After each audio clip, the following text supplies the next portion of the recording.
Bom, gente, vamos começar agora então o nosso Clube do Artigo de março. E hoje o tema é um tema super bacana, né? Vocês sabem que a ideia do Clube do Artigo é a gente trazer temas atuais, temas que às vezes são pouco discutidos e que a gente considera que tenham que ser mais discutidos. E o tema de hoje é exatamente isso. Eu vejo muitas pessoas às vezes não falando sobre esse tema, mas atribuindo esse tema no dia a dia. Que tema que é esse, né? Então hoje a gente vai falar sobre critérios de aquisição de repertório, né? Então, quando que a gente considera que uma criança aprendeu ou não determinado repertório, né? Determinada habilidade.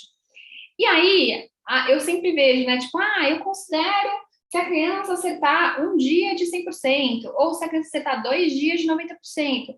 Eu considero se a criança acertar 3 dias de 80% e com 2 terapeutas. E aí, a discussão de hoje, a gente entender um pouquinho, né, qual que é o embasamento teórico dessas decisões que a gente tem que tomar, porque isso é uma decisão instrucional. E a gente tem que tomar uma decisão instrucional como essa a partir dos achados, né, das práticas baseadas em evidências, da evidência científica mesmo para se levar na nossa prática. E aí, como vocês sabem, a gente vai falar um pouquinho, né? A gente vai trazer 2 artigos hoje, um apresentado por mim e um apresentado pela Dani. E a ideia é que a gente destrinche um pouquinho sobre esse assunto para a gente poder polemizar um pouco sobre isso. Como vocês já conhecem, né? O nosso time é a Dani, do Instituto Dani Botelho, e eu e a Pri, né? Da Abacessível. E aí, o artigo que eu vou trazer hoje é esse artigo aqui, ele chama Uma comparação preliminar do critério de domínio dos valores de frequência dos efeitos na aquisição e manutenção de repertórios, né? O que esse artigo fala? Esse artigo vai falar um pouquinho sobre quanto que a frequência, ou seja, quantas vezes uma criança se mantém acertando em níveis de aquisição, né, em níveis de aprendizado, em níveis que eu considero um critério de aquisição, quantas vezes, qual é a frequência que a criança precisa se manter acertando neste nível para a gente considerar determinado repertório como aprendido. Ou seja, a gente vai falar um pouquinho sobre a criança precisa acertar uma vez, 2 vezes, 3 vezes, 5 vezes 100% de acertos para eu conseguir evoluir esse programa, ou considerar como aprendido, ou colocar em manutenção, tá? Então, vamos discutir um pouquinho sobre esse tema. Esses autores, em 2018, eles trouxeram um estudo comparando algumas habilidades que foram ensinadas com níveis de critério, né? E aí, quando eu falo nível de critério, se uma criança acertar tantos por cento, a gente dá essa dica, ou se a criança acertar tantos por cento, depois do independente, a gente masteriza o programa, por exemplo, tá? Então, ele estudou níveis de critérios superiores a 50%, 80% e 90%. E o dado foi que apenas as respostas dominadas no nível de critério correto de 90% foram mantidas adequadamente depois de 3 ou 4 semanas. Ou seja, apenas os indivíduos que conseguiram responder, desculpa, com mais de 90% de acurácia, com mais de 90% de acertos, que tiveram esse repertório mantido aí depois de 3 ou 4 semanas. Esse estudo de 2009 mostra sobre estudos de níveis de critério de 60%, 70%, 80%, 90% e 100% em 3 sessões consecutivas. Ou seja, se a criança acertou 3 sessões de 60%, 3 de 70%, 3 de 80%, 3 de 90%, 3 de 100%.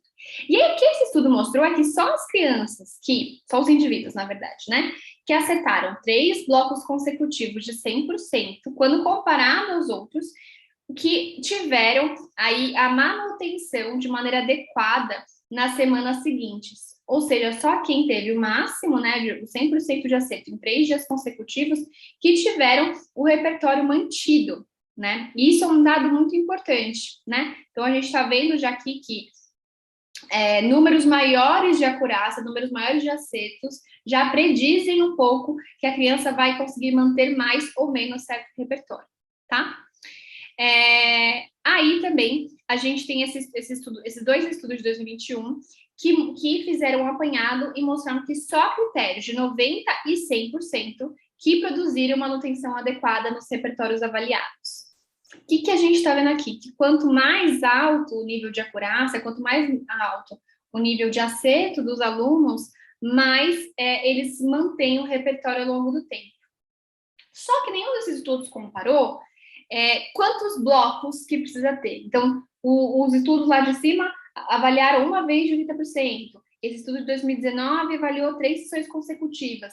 Mas não houve uma comparação de, numa mesma porcentagem de acerto, eu preciso manter essa criança acertando um bloco, 2 blocos, 3 blocos, 4 blocos, né? Então, assim, eu vou considerar como masterizado ou com um avanço de dica, né? Se ela acertar um bloco de 90%, ou 2 blocos de 90%, ou 3 blocos de 90%. Esses estudos não trouxeram nada disso.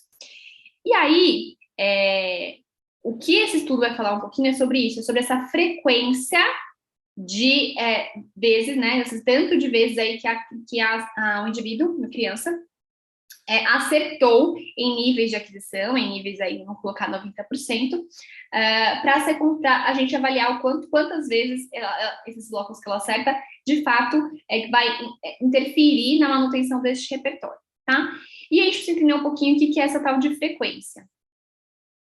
O critério de nível de frequência de performance é o número de observações consecutivas, ou seja, de quantas vezes consecutivas essa criança, esse indivíduo, demonstrou respostas em nível de critério, ou seja, o que a gente considera aí como critério de aprendizagem, para encerrar uma fase de ensino. Ou seja, eu quero ver aqui essa frequência, esse nível de frequência de performance quantas vezes essa criança tem que acertar 100% para eu poder passar de fase, seja para passar de fase de ajuda ecoica imediata para ajuda ecoica segundo, de ajuda física parcial para ajuda física parcial com atraso, de ajuda física total para ajuda física parcial, certo? Então, a ideia aqui é a gente avaliar quantas vezes essa criança tem que se manter performando em níveis de aquisição, né, em níveis de critério, para a gente poder avançar o programa. Então, o objetivo deste estudo foi analisar o componente de frequência dos critérios de desempenho de aquisição para estudar seus efeitos, tanto na aquisição de repertório quanto na manutenção de resposta. E em relação aos participantes, né? Foram 3 participantes, a Maia, de 6 anos, o Michael, de 8 anos, e o Mark, de 6 anos. Todos eles fizeram em ambientes semi-controlados as sessões, tá? Então, a Maia teve sessões na sala de jantar dela, o Michael teve as sessões também na sala de jantar, e o Mark teve no quarto dele, numa mesa. Então, todos tiveram um ambiente semi-controlado, sem muitas distrações. Em relação aos materiais, durante toda a fase da pesquisa, os pesquisadores utilizaram diversos objetos e cartões de estímulo para ensino. Então, sempre que tinha um objeto, tinha um cartão. Então, por exemplo, tinha a figura de um relógio, tinha o objeto de um relógio. A avaliação era feita com os 2 itens, né? O ensino era feito com os 2 itens. Então, sempre que eu tinha um item 2D, eu tinha um item 3D, né? Os cartões de estímulo, eles tinham aproximadamente tamanho de 5x8 ou de 15x15, depender de cada objeto, tá? E tinham os estímulos de treino e os estímulos de teste, ou seja, os estímulos que eram avaliados na linha de base e os estímulos que eram treinados mais para frente, tá? Em relação ao ambiente, aqui está escrito ambiente, mas não é ambiente, gente. Em relação a como que foram medidas as respostas, né? A resposta alvo, ou seja, o que a gente está coletando aqui, a porcentagem de acertos, tem a ver com a nomeação da função dos itens, ou seja, qual era a função dos itens que eram apresentados. Então, por exemplo, a pessoa apresentava um relógio, tipo, para que serve o relógio? E a criança tinha que responder, para ver as horas, por exemplo, certo? As respostas que eram consideradas corretas, elas poderiam ser de 2 formas, né? Se estava no critério de ajuda, as respostas com ajuda eram consideradas corretas e as respostas independentes também eram consideradas corretas, tá? Se estava sem ajuda, ou seja, já no critério da independente, as respostas que eram independentes apenas, ou seja, sem nenhum tipo de ajuda, eram consideradas como corretas e qualquer outra coisa era considerada como erro, tá? E como que era calculada essa porcentagem de respostas corretas? Era o número de respostas corretas sobre o número de tentativas multiplicado por 100. Então, por exemplo, ela acertou 9 de 10 tentativas, então 9 dividido por 10 vezes 100, que dá 90%.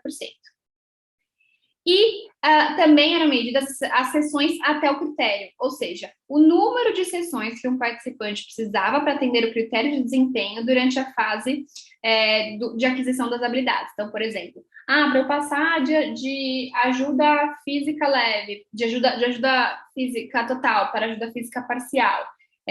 Quantas sessões passaram? 1, 2, 3, 4 sessões. Então, é isso que ele vai medir aqui também, sessões até critério. Então, tinham duas medidas principais, né? A porcentagem de respostas corretas e as sessões até o critério. Em relação à metodologia, né? Então, o estudo teve 4 fases. Primeira fase, identificação dos alvos e atribuição de alvos a condições. O que eu quero saber disso? Eu quero saber quais alvos que eu vou usar com essa criança, né? E em qual condição que eu vou colocar esses alvos de ensino. Tudo tem a ver porque eu preciso saber que alvos, de fato, essa criança não sabe, né? Não consegue responder, porque como eu quero ensinar, então tem que selecionar itens que ela não sabe. Aí, como qualquer pesquisa, a gente passa uma fase de linha de base, né, para conseguir estabilidade no repertório. Depois a fase de ensino, né, que é de aquisição de habilidades, e depois a fase de manutenção, que é justamente aqui que a gente vai avaliar uma das questões básicas deste estudo, né? Em relação à estrutura de ensino, todas as sessões foram conduzidas na estrutura DTT, então todos por ensino discreto. E, obviamente, por conta, né, porque fazemos análise do comportamento, a gente precisa de itens que podem servir como reforçadores na nossa sessão. E aí eles fizeram uma avaliação de preferências sempre no início de cada sessão, tá? Então, já tinham feito uma pesquisa lá com os pais, já tinham avaliado algumas preferências, e eles sempre faziam uma avaliação de preferências pareadas, ou seja, mostrava 2 itens antes do início de cada sessão, e aí entendam sessão com bloco de tentativas, tá? Então, antes lá das tentativas, eles apresentavam, a criança escolhia qual queria, e aí fazia as tentativas, depois ela ganhava o item de preferência, tá? Aqui nesse estudo, eles falam dia experimental, sessão, bloco de tentativas, tudo isso está querendo dizer a mesma coisa nesse estudo, tá? Que corresponde a 15 tentativas. Então, um dia experimental, ou uma sessão, ou um bloco de tentativas, é igual a 15 tentativas. E aí, haviam 2 condições de critério de desempenho de aquisição. A primeira condição envolveu uma sessão com 90% de precisão na condição de um dia, e a segunda condição envolveu 3 sessões de 90% de precisão na condição de 3 dias. E tinha 3 alvos que eram ensinados em cada uma das condições. Ou seja, aqui ele vai então avaliar se uma criança acertar 90% em um dia e a criança acertar um outro alvo 90% em 3 dias consecutivos, se isso vai ter alguma diferença em níveis de manutenção de repertório, tá? Esse é o maior objetivo aqui do estudo. E aí vamos entrar um pouquinho em relação à metodologia, né? Então vamos pensar na linha de base. Então eles já selecionaram lá os alvos, etc. Então, cada sessão da linha de base continha 5 oportunidades para responder a cada uma das 3 metas de um conjunto. Ou seja, tinha 3 metas de um conjunto, eles tinham que responder a todas elas nessas 5 oportunidades. Ou seja, tinham 15 tentativas, certo? Então, tinha 3 possibilidades, 3 de cada item e 5 tentativas de cada item, certo? Houve 4 sessões de linha de base para cada participante, que incluíram 2 avaliações de fornecer vocalmente o estímulo discriminativo na presença do objeto real e 2 avaliações de fornecer vocalmente o estímulo discriminativo na presença de uma imagem do objeto. O que quer dizer isso? Ele perguntava, o que você faz com... e mostrava a bola, a figura da bola. Ou ele falava, o que você faz com... e aí mostrava o item bola.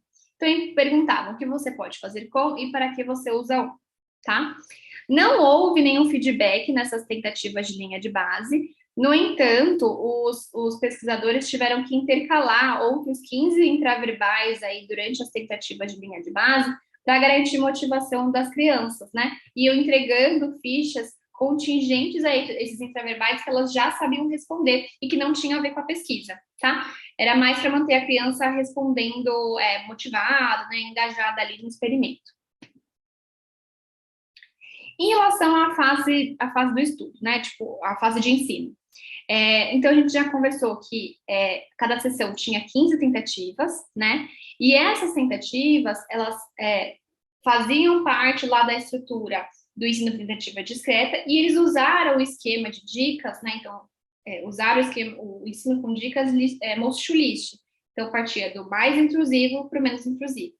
Então, cada critério de aquisição, ou seja, um de 90% ou 3 de 90%, tinham a ver com essa criança passar de fase e masterizar aí a habilidade envolvida, tá? As respostas corretas, as crianças ganhavam uma fichinha, um token, e as respostas incorretas passavam por um procedimento de correção. No procedimento de correção é um pouco diferente do que geralmente eu faço, por exemplo, né? Normalmente eu faço um ensaio sem erro. Neste estudo, eles usaram o seguinte procedimento. Então, a criança errava, eles falavam, tenta novamente. Reafirmavam a instrução e usavam um prompt mais intrusivo, tá? E aí, eles repetiam isso até que a criança respondesse corretamente. Então, eles davam feedback de que ela errou e reapresentava a instrução com a dica mais intrusiva e reapresentava até a criança acertar. Em relação aos critérios de desempenho, de aquisição e esvanecimento das dicas, né? Os pesquisadores esvaneciam a dica quando o desempenho de um participante atingiu ou excedeu o critério de desempenho de aquisição. Então, na condição lá de um dia, como eu estava falando no slide passado, na condição de um dia, cada vez que a acurácia do participante era de 90% correto, né, ou superior a uma única sucessão ou dia, o participante passa para a próxima fase de ensino. Já na condição de 3 dias, cada vez que o participante chegasse a 90% ou mais de acertos, né, em 3 sessões ou dias, né, que é a mesma coisa, consecutivos, aí o participante passava para a próxima fase de ensino, certo? Então, para cada esvanecimento, a fase de um dia era só um dia de 90%, e para cada esvanecimento na fase de 3 dias, tinha que fazer 3 dias consecutivos com os 90% de acerto para conseguir esvanecer a dica para dica menos intrusiva em seguida, tá?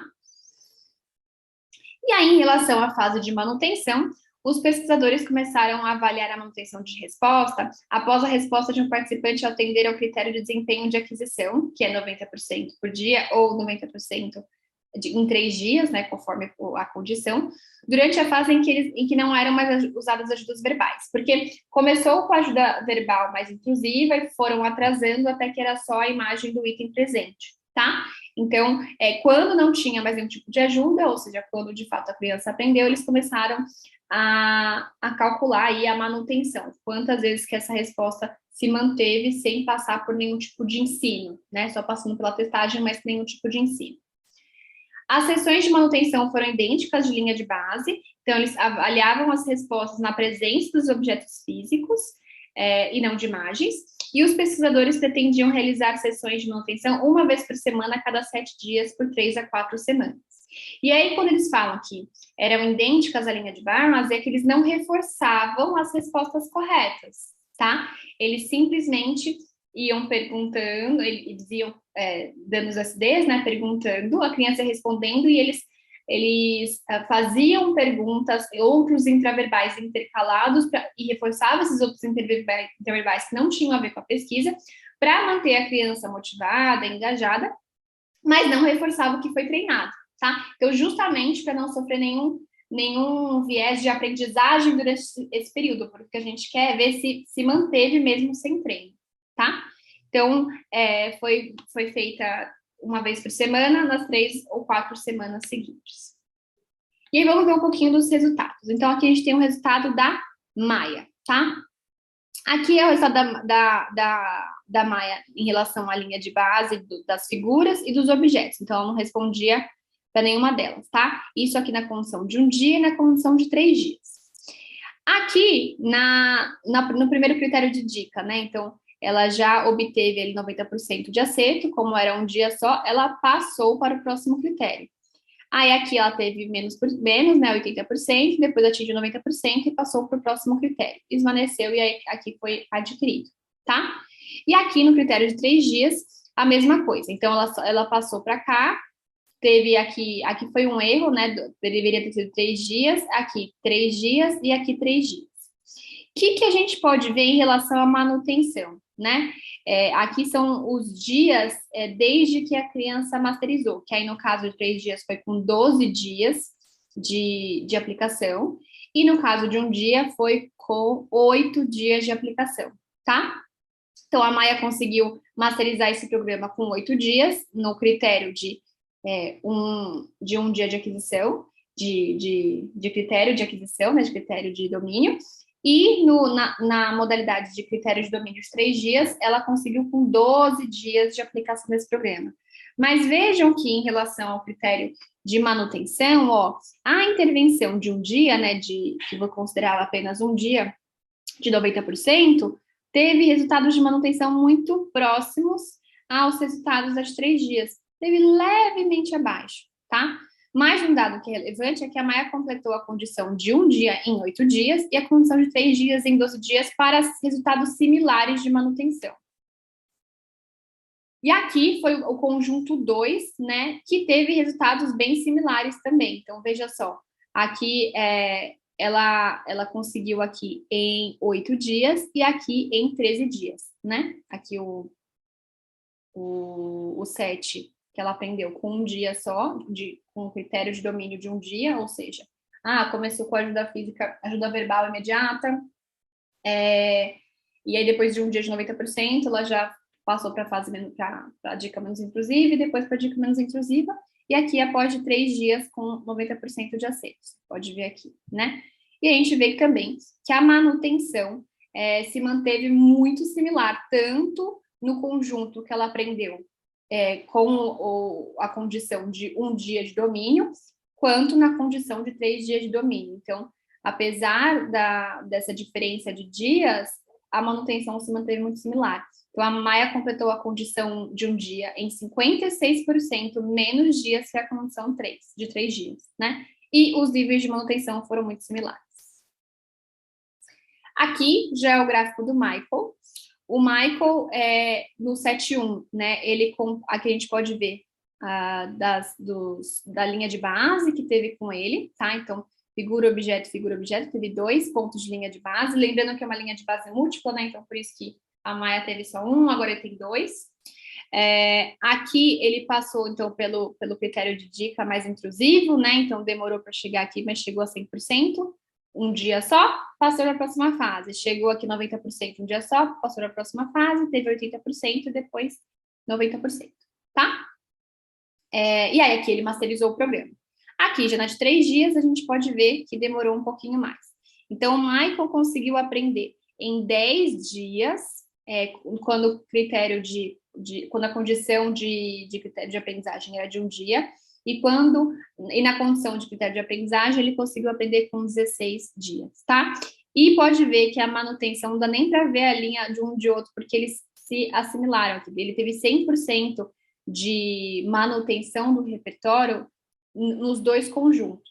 O que é importante? Não sei se ficou muito claro, mas aqui ele aprendia um conjunto e nos 3 dias ele aprendia um outro conjunto. Então, eles foram comparando a manutenção em 2 conjuntos de estímulos diferentes, certo? Por isso deu para comparar o quanto que no conjunto ensinado na condição de um dia e o conjunto na condição de 3 dias, deu para ver exatamente como foi a manutenção, porque eles foram testando esses conjuntos separadamente, tá? Então, nesse 7.1, o Michael completou a condição de um dia em 36% menos dias que a condição de 3 dias.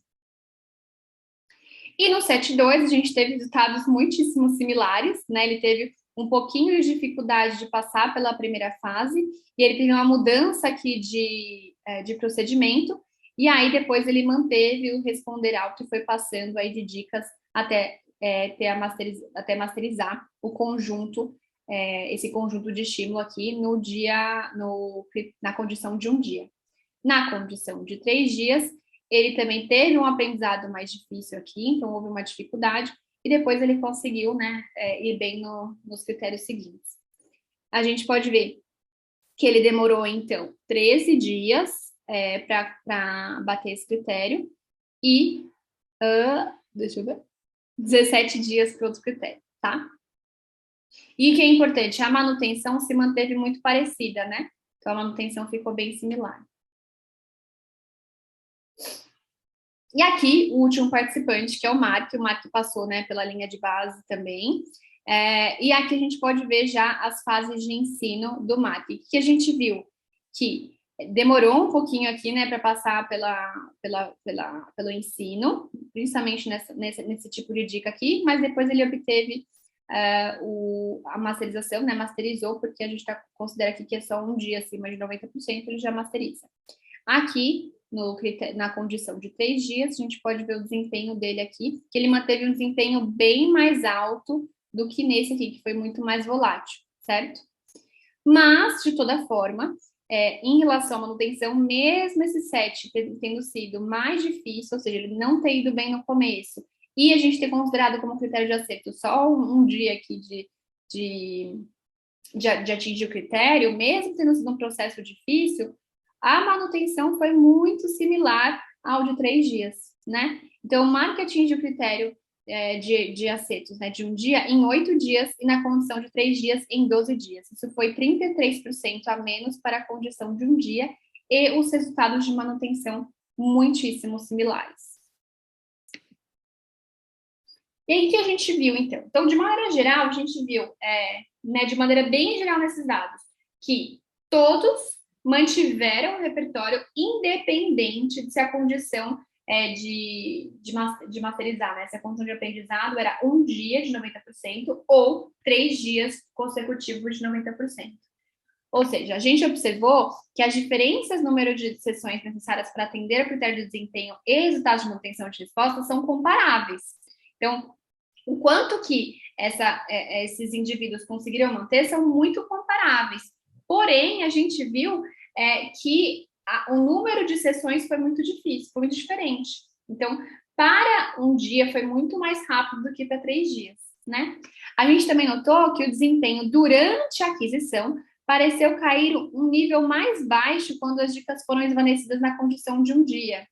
Ou seja, eu estava dando a judecóica imediata e já passei para a judecóica, por exemplo, de um segundo, né?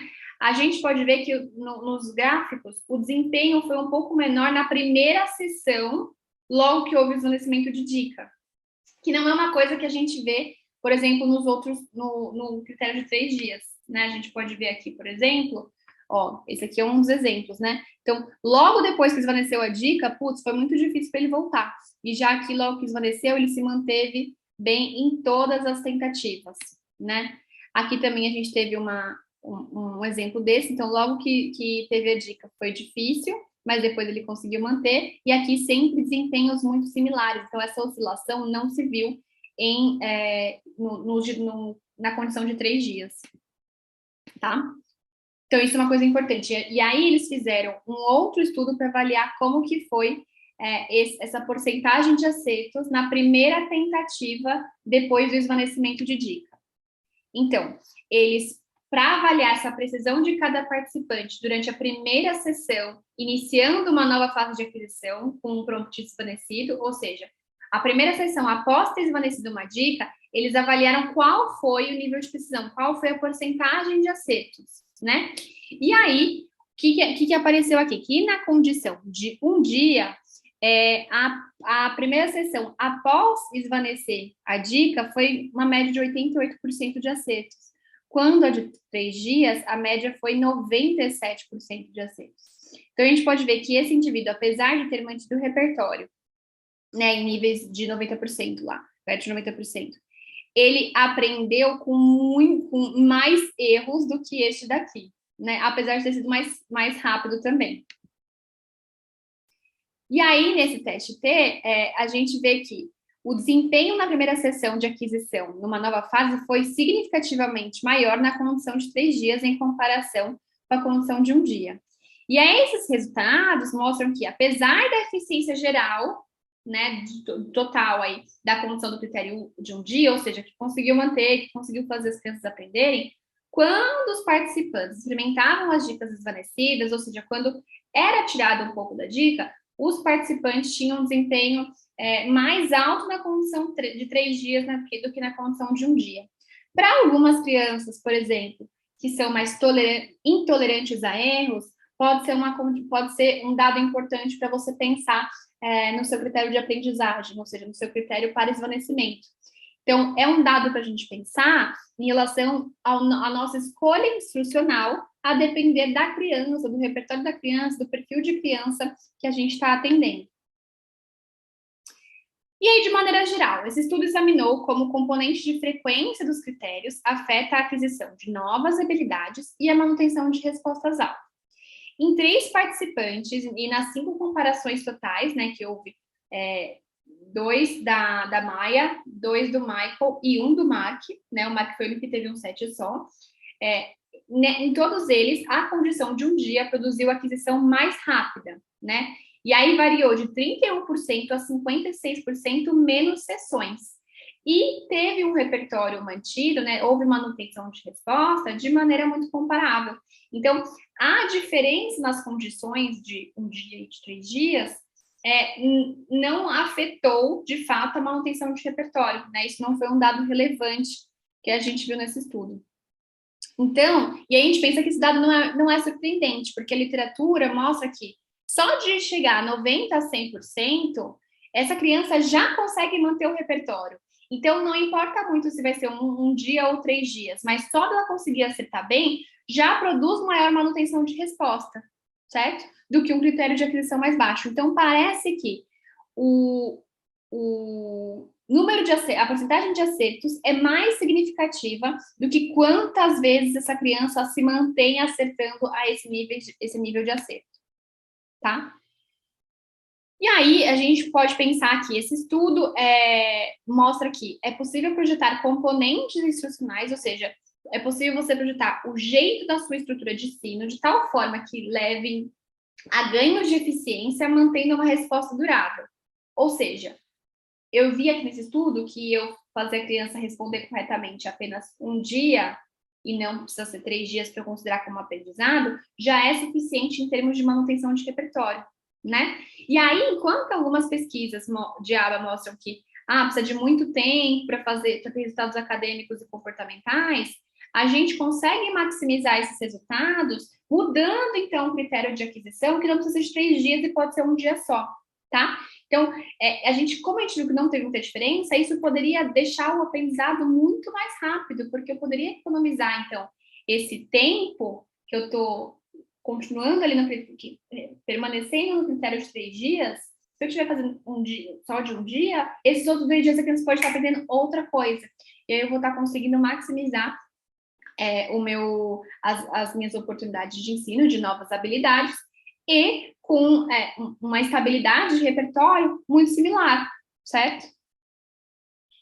Então, os resultados deste estudo demonstram que é possível projetar esses componentes instrucionais de tal forma que os ganhos da eficiência, né, então, sejam tanto eficientes quanto duráveis, né?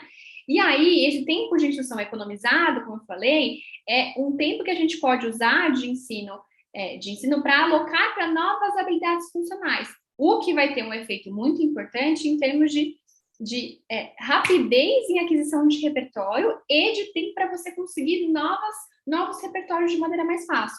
Então, eu vou conseguir ensinar mais, porque eu vou precisar de menos sessões, né? Lembra que teve criança que aprendeu com 56% menos sessões do que precisava, do que na condição de 3 dias. Então, a gente consegue ser mais rápido, e por ser mais rápido, a gente consegue usar esses dias que sobraram aí para ensinar novos repertórios. O que é importante desse estudo, né?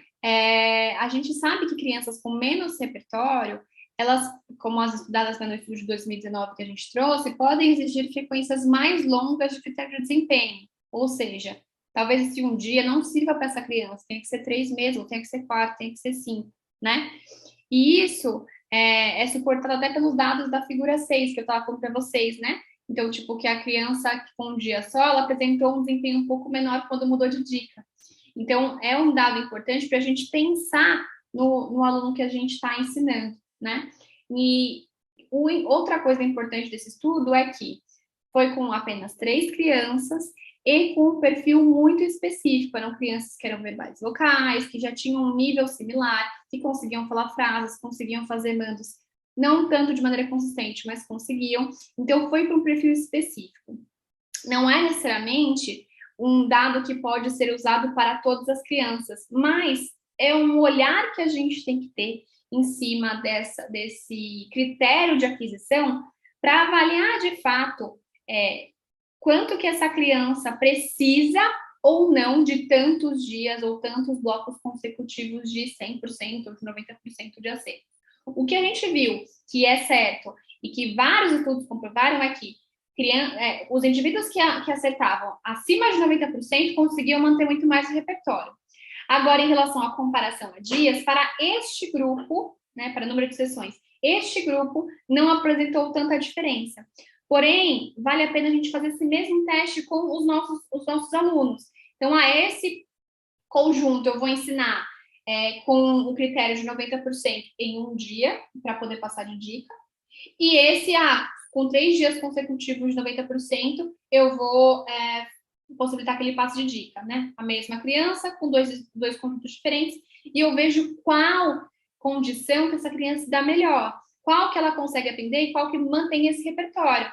Se eu perceber que é esse aqui com a condição de um dia só de 90%, bora, nesse que a gente vai seguir, a gente consegue ser mais eficaz e eficiente no nosso ensino. Não, a criança manteve melhor repertório nos 3 dias, então é esse critério que a gente vai usar para ela. A ideia dessa conversa é muito mais para a gente não adotar critérios específicos, e sim critérios para cada criança, e como a gente pode fazer isso, tá?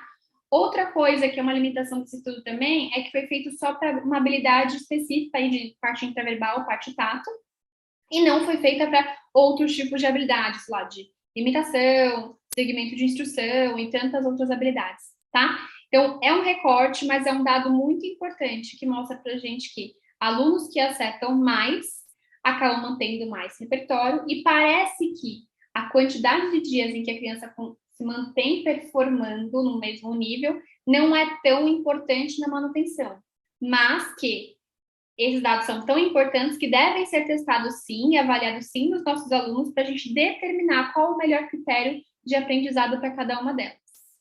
Oi, pessoal, eu sou Dani Botelho e hoje eu vou falar um pouquinho sobre esse artigo publicado em 2020 no Behavior Analysis in Practice, com o nome de Critérios de Domínio e Manutenção, uma análise descritiva de procedimentos de pesquisa. Os autores são Cassidy, Sarah, Emily e Soracha. Então, a gente sabe, né, que os analistas de comportamento, nós trabalhamos em grande parte com aquisição de habilidades. E, ao fazer isso, nós temos que pensar também na generalização dessas habilidades e na manutenção, né? Essas habilidades estão sendo mantidas ao longo do tempo. E para que essa manutenção aconteça, a gente determina, né, pré-determina no início da intervenção um critério de domínio. Então, esse critério de domínio, ele está baseado na precisão de acordo com várias dimensões. Então, a gente tem que ter, né, uma porcentagem correta de tentativas, um número de observações, né, 2 sessões, 3 sessões, e até mesmo, trabalhando na generalização também, até mesmo outros lugares e outras pessoas.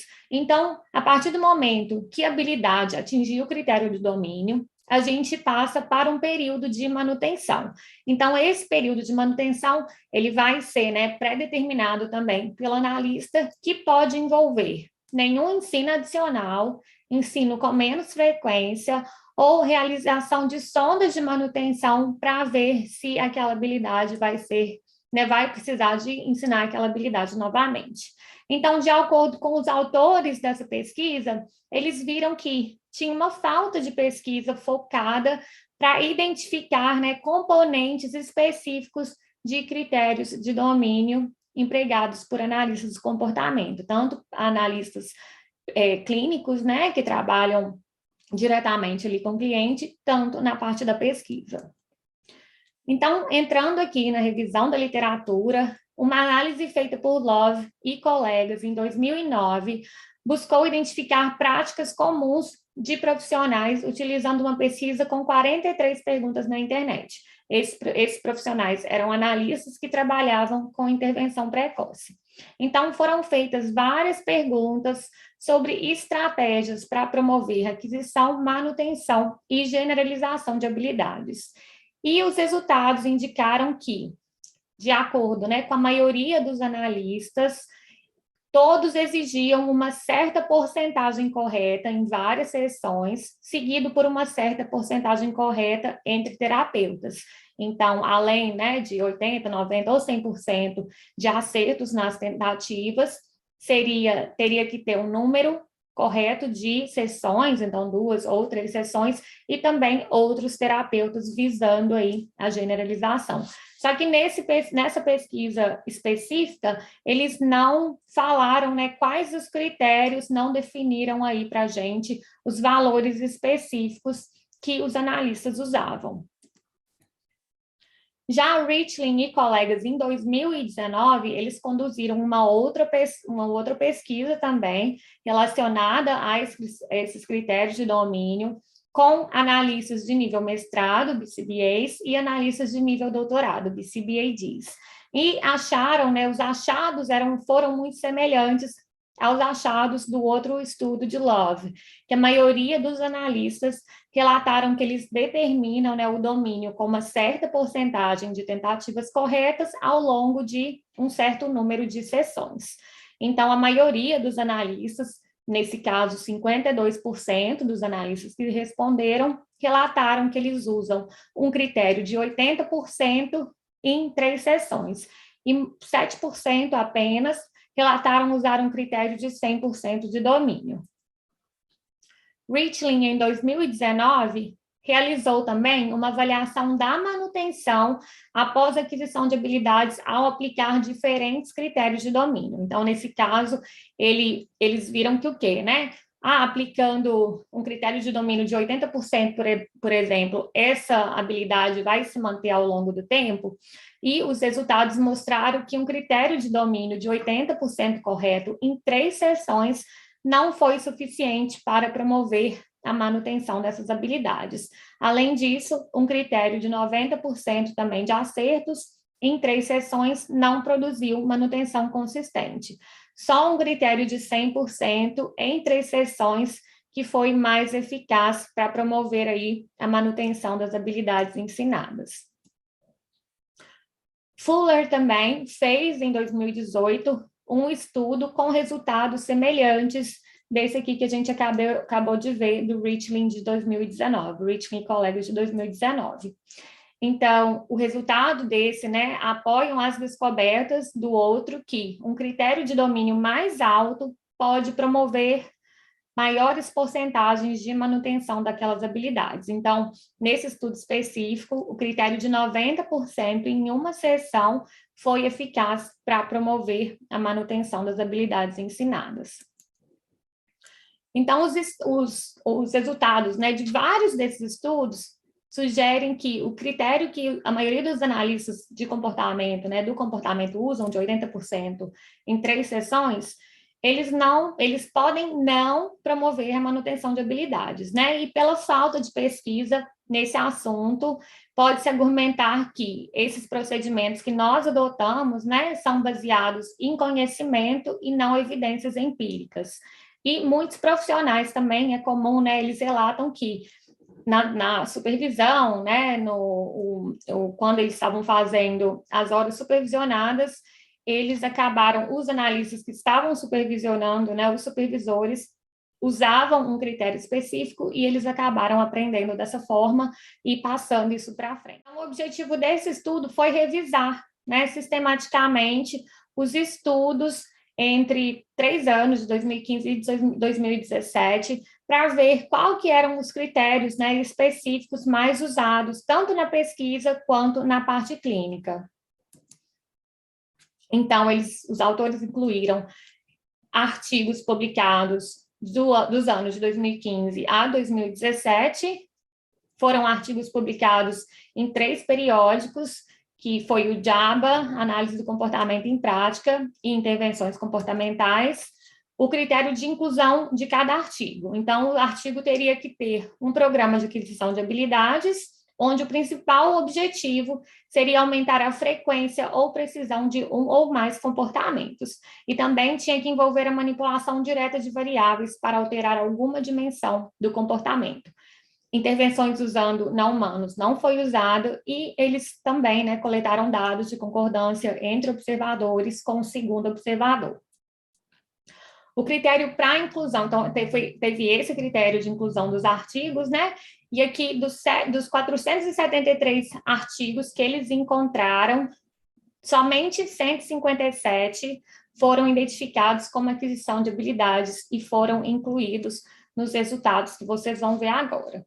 Então, do método de critério de domínio, os autores analisaram esses 157 artigos, né, que foi, depois aí de analisar tudo, foram os identificados que estavam dentro do que eles estavam procurando, e consistente com o outro resultado que a gente viu de Richling e colegas de 2019, o método de critério de domínio mais usado, né, pelos analistas e pelos analistas que fazem pesquisas, né, pelos cientistas, foi uma certa porcentagem de tentativas corretas baseadas em sessões. Então, 80%, por exemplo, em 2, 3 sessões. Porcentagens específicas utilizadas durante a sessão. Então, para isso, 84 artigos foram selecionados para dar o resultado para a gente dar a porcentagem. Então, a porcentagem mais usada para determinar o domínio entre estudos de pesquisa, tem aí a diferença, tá, pessoal? Então, estudos de pesquisa foi um critério de 90% de tentativas corretas, que é um critério superior, lembra que eu falei anteriormente? De acordo com as pesquisas, né, dos analistas, a maioria dos analistas na parte clínica, né, na parte prática, usam um critério de 80% em 3 sessões. Então, 20% dos estudos de pesquisa utilizaram um critério de 100% e alguns outros utilizaram um critério de 81% a 89% e de 80%. Mas, nesse caso, né, nos estudos de pesquisa, o critério mais usado foi 90% de tentativas corretas. Critério para determinar o domínio entre observações e sessões, né? Então, quantas sessões aí a gente vai usar para determinar o domínio dessa habilidade? Então, o critério mais usado em estudos de pesquisa também foram 2 sessões e uma porcentagem específica, como 90% de acertos em 2 sessões. Poucos artigos relataram exigir somente uma sessão ou 3 sessões, e que é, né, diferente também da prática aí dos analistas clínicos que relataram, né, de acordo com o estudo que a gente viu de Richling e colegas de 2019, que usam 3 sessões, né, 80% de acerto em 3 sessões. Agora, passando para manutenção, somente 41% desses artigos, desses estudos, relataram usar, né, a realização aí de sondas de manutenção, e 58% não tiveram, né, não relataram qualquer condução de manutenção após o domínio. E aí, quando a gente pensa nas 7 dimensões, né, a gente pensa aí na dimensão tecnológica, que a gente tem que descrever os nossos procedimentos, vocês veem aí que, assim, 41% só desses artigos estavam descrevendo, somente por 41% desses artigos descreviam, né, como a manutenção foi realizada, como os dados de manutenção foram coletados. Então, desses artigos que falavam, né, que relataram que dados de manutenção foram coletados, 61% relataram sucesso na manutenção em algum ponto após o domínio. Então, 33% dos artigos relataram manutenção de acordo com cada indivíduo, tá, entre os participantes, e 3% não relataram a manutenção da habilidade. Então, na verdade, assim, pessoal, quando vocês pegam um artigo para ler, vocês vão ver que, infelizmente, faltou muita informação, né, nesses artigos escolhidos, para a gente determinar aí com clareza uma forma específica ou várias formas que eles usaram de coletar dados de manutenção. Passando para a generalização, 59% de autores informaram que não tinham um programa específico para avaliar a generalização após o domínio. Então, a maioria, né, realizava sondas aí de generalização antes de falar que aquela habilidade estava dominada através aí de vários estímulos. Então, agora para a nossa discussão, né? Então, a gente vê que a maioria dos pesquisadores e clínicos usam uma porcentagem para determinar o domínio, só que essa porcentagem na parte de pesquisa, né, e na parte clínica, ela é diferente. Então, os pesquisadores exigem níveis mais altos, né, vocês viram que geralmente o mais usado é 90% de acerto, e nós, na parte clínica, exigimos 80% de acertos aí de precisão, que é mais comum de acordo com as pesquisas realizadas. Com relação ao número específico de sessões, né? Quantas sessões depois dessa porcentagem aí? Então, na parte clínica, geralmente mais usado são 3 sessões, e na parte de pesquisa, 2 sessões. Pensando que na parte de pesquisa também, pessoal, né, eles conseguem controlar mais, né, controla mais o ambiente, então fica um pouquinho mais fácil até de exigir um pouquinho mais aí do aluno. Então, 26% dos artigos não incluíram uma descrição do critério de domínio. Então, infelizmente, faltou, sim, muitos dados aí específicos para a gente ter uma clareza maior desses critérios de domínio. Profissionais na aplicação podem exigir, né, como a gente viu, níveis de precisão mais baixos. Então, uma porcentagem aí menor do que quando se faz uma pesquisa. E pesquisadores também, eles são propensos a exigir um número menor de sessão. Como vocês viram, geralmente eles exigem uma ou duas sessões, e os clínicos 3 sessões. Lembrando que, né, critérios que exigem menos de 3 sessões não são compatíveis com os padrões típicos de análise visual. Então, é bom a gente continuar aí a usar pelo menos 3 sessões consecutivas para atingir aí esse critério de domínio.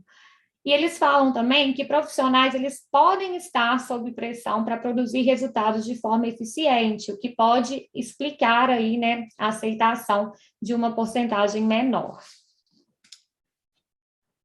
Como vocês podem ver, mais pesquisas são necessárias, sim, para determinar como os critérios de domínio, número de sessões, né, de observações, número de tentativas e o tempo necessário entre as sessões podem afetar a manutenção da habilidade. Então, a gente tem que ter mais pesquisas assim, para ver se realmente um critério de 80% não vai fazer com que aquela habilidade ali se mantenha ao longo do tempo. Então, mais da metade dos artigos aqui não incluíram, né, sessões de sonda de manutenção após aquisição. É uma outra coisa aí que a gente tem que ter, né? A gente tem que saber se essas habilidades estão sendo mantidas, e o critério adotado pelos clínicos, né, por nós aí, analistas de comportamento na prática, é pelo menos em parte produto da tradição. Então, a gente aprendeu dessa forma, né, e acaba usando como foi aprendido. E mais uma vez aí, pessoal, a importância de obter educação continuada para a gente revisar e aplicar as práticas atuais. Então, como vocês podem ver, né, nesse episódio aqui que a gente fez, o critério de domínio vai variar, sim, né, nas pesquisas e na parte clínica. A gente exige um critério, como vocês podem ver, a gente exige um critério menor do que os pesquisadores. E não tem problema a gente usar algo que a gente aprendeu, só que é o que eu sempre falo no meu Instagram. Por quê? Você tem que saber o porquê de usar isso. Ah, porque meu supervisor usava? Não, pesquisa. Vai na literatura e vê, peraí, um critério de 90%, de acordo com o estudo tal, está falando que os aprendizes mantêm mais habilidade. Então, peraí, eu devo usar um critério de 90%? Ah, não, mas peraí, 90% para tudo não dá. Por quê? Porque a gente comete erro, né? Todos nós cometemos erros, então não tem por que exigir aí 90% de acerto para tudo.